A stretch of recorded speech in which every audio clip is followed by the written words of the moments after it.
So why you must be a Filipina's first foreigner.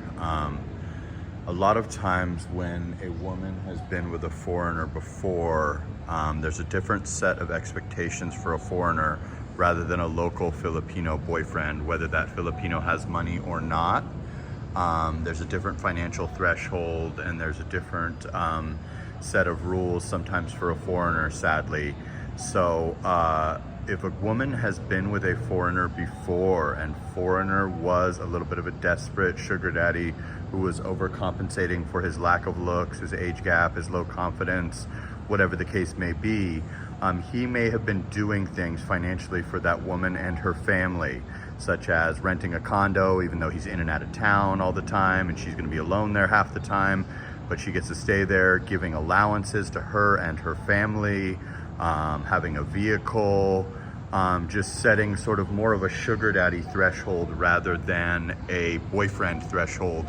And you know, at the end of the day, once the foreigner standard is set for a Filipina, they expect that from the next guy. Even if you're younger, more handsome, or more confident, they look at that as part of the perk of being with a foreigner rather than a local guy, which some of these women are more attracted to local guys. Even if you're taller, or you got blue eyes, or you look like an athlete or something, it doesn't really matter. A lot of Filipinas have maybe had a bad experience with a Filipino, and that's why they go to foreigners, or they look at a money advantage, or they're big fans of cinema or sports or music or something, and they think that you resemble their favorite star.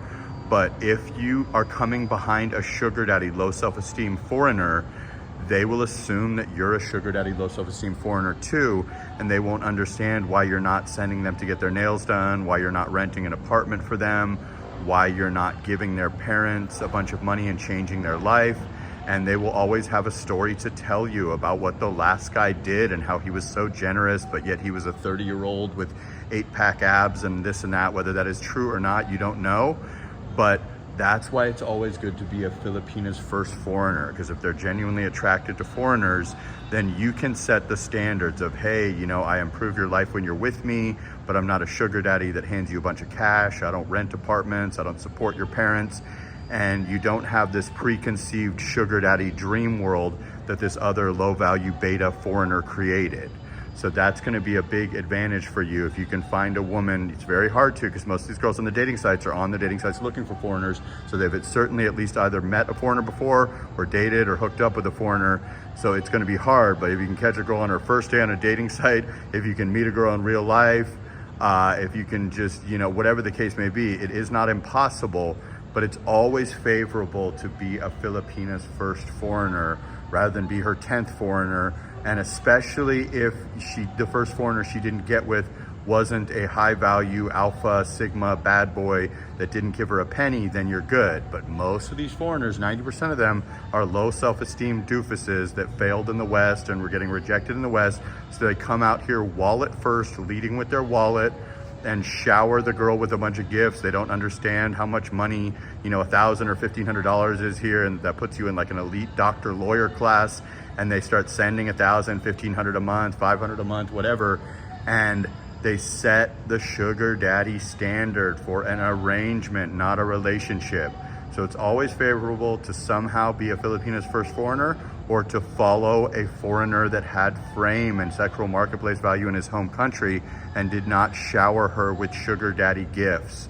Okay, guys, just wanted to bring you that little tidbit of information. I've witnessed this firsthand. I met a girl from Negros, and she was 23. She was pretty. She lived with no electricity. She had met a foreigner supposedly in his 30s that she told me had 8-pack abs, and he was renting an apartment and going back and forth to, I believe it was Canada. He represented himself as a very wealthy man. I think he was sending her pictures of Lamborghinis that he probably didn't own, and he was sending her to get her nails done. He was giving her parents money. This is all hypothetically, supposedly, according to her. I explained to her that that is beta sugar daddy activities, and that I do not fall into that tier. She was more than willing to meet me, but I passed on the opportunity.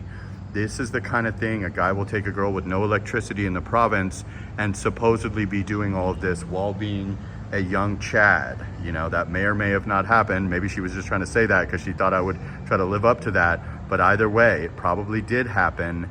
And You must be careful who you follow in general in life in any country, but especially in the Philippines, when you get a sugar daddy coming before you. All right, guys? Like, comment, subscribe, share the video. I go live 9 a.m., 10 a.m. Manila time every single day.